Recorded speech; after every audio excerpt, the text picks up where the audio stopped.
ગુજરાતમાં તાજેતરમાં એક સાથે 25 જેટલા આઈપીએસ અધિકારીઓની બદલી થઈ હતી.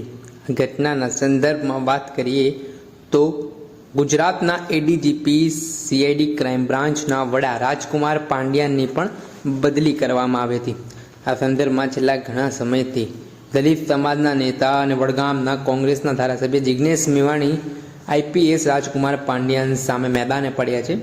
જે રીતે સમગ્ર બનાવ સામે આવ્યો હતો કે જે દલિતો ઉપર અત્યાચારને લઈને તેઓ મુલાકાત માટે ગાંધીનગર એડીજીપી રાજકુમાર પાંડ્યા હતા તેમને મળવા માટે પહોંચ્યા હતા. તે દરમિયાન જિગ્નેશ મેવાણીએ એવા આરોપો લગાવ્યા હતા કે એડીજીપી રાજકુમાર પાંડ્યા દ્વારા તેમની સાથે ઉદ્ધતાઈ ભર્યું વર્તન કરવામાં આવ્યું. તેમના ફોન પણ બહાર મુકાવી દેવામાં આવ્યા અને આ સમગ્ર ઘટનાના સંદર્ભમાં જિગ્નેશ મેવાણીએ ગંભીર આરોપ લગાવ્યા હતા અને ત્યાંથી શરૂ થાય છે આંદોલનની શરૂઆત. આ સમગ્ર મામલાને લઈને દલિત સમાજના લોકોને એકત્ર કરી જિગ્નેશ મેવાણીએ 50 લાખ દલિત સમાજનું આઈપીએસ રાજકુમાર પાંડ્યાને અપમાન કર્યું હોય તે પ્રકારની વાત કહીને આંદોલનની મુહિમ છેડી હતી.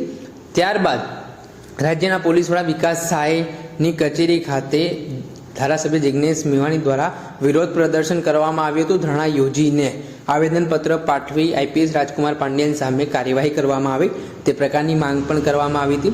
જોકે હાલ થોડાક દિવસ પહેલા તાજેતરમાં જે 25 આઈપીએસ અધિકારીઓની બદલી થઈ છે તેમાં રાજકુમાર પાંડ્યાની પણ બદલી કરવામાં આવી છે.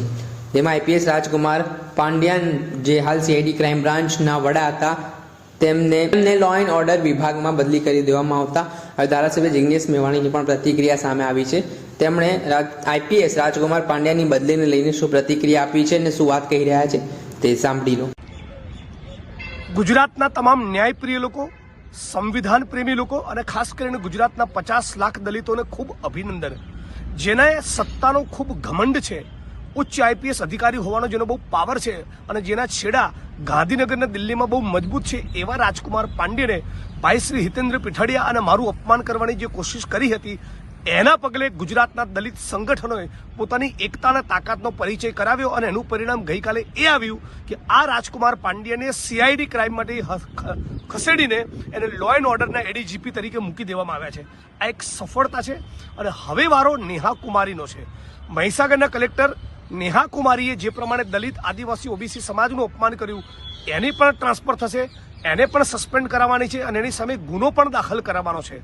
એટલે રાજકુમાર પાંડ્યાની સામે જે પગલાં ભરવામાં આવ્યા એના મૂળમાં દલિત સમાજના સંગઠનો અને કોંગ્રેસ પક્ષના જે સાથીઓએ પોતાની એકતાના તાકાત બતાવી એનો રોલ છે. આપ તમામ લોકોને અભિનંદન પાઠવું છું અને સમગ્ર ગુજરાતના લોકોને કહેવા માંગુ છું કે કોઈ પણ નેતા, મંત્રી કે અધિકારીઓ તમારું સન્માન ન જાળવે તો ચોક્કસ અમારો સંપર્ક કરો. અમે તમારો હકના અધિકાર જળવાય, તમારું ગૌરવ જળવાય એના માટેનો પૂરો પ્રયત્ન કરીશું. જે પણ ખોટું કરશે એ ભોગવશે, એ રાજકુમાર પાંડ્યન હોય, નેહા કુમારી હોય કે જિગ્નેશ મેવાણી હોય. હતા વડગામના કોંગ્રેસના ધારાસભ્ય જિગ્નેશ મેવાણી. તેમણે કહ્યું છે કે આ દલિત સમાજ દ્વારા જે આંદોલન ચલાવવામાં આવ્યું તેની અસર જોવા મળીને સરકાર સુધી આ વાત પહોંચી છે. એટલું જ નહીં, તેમણે આઈએએસ નેહા કુમારી સામે પણ આગામી દિવસોમાં તેમને સસ્પેન્ડ કરવામાં આવે કાં તો તેમની બદલી કરવામાં આવે તે પ્રકારની માંગ કરી છે અને કહ્યું છે કે આપણી આ લડત છે તે જારી રહેવાની છે. ત્યારે જિગ્નેશ મેવાણીના નિવેદન બાદ રાજકારણ પણ ગરમાયું છે. દર્શક મિત્રો, એન કવરેજ ન્યૂઝને આપ લાઇક કરી લો, સબસ્ક્રાઇબ કરી લો અને શેર કરવાનું ભૂલતા નહીં.